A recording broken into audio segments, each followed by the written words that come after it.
Hey everyone, welcome back to Burnt and Delicious. Today we are baking softest, coziest pumpkin bread. It's fluffy, golden and perfect for chilly fall mornings. For this recipe we're gonna need all-purpose flour, warm milk, salt, cinnamon, yeast, butter, sugar, pumpkin puree. No fancy tools, just simple ingredients and cozy pumpkin aroma filling your kitchen. Let's bake.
And there it is, our soft and fluffy pumpkin bread. Perfect with a little honey or butter. Let's try our pumpkin bread.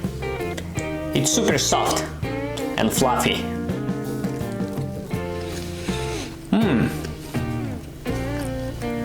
The texture is very nice, it's super delicious. I'm gonna add some honey and butter and enjoy this bread with a cup of tea. If you enjoyed this video, please make sure to subscribe, leave a comment and press a like button. See you next time on Burnt and Delicious.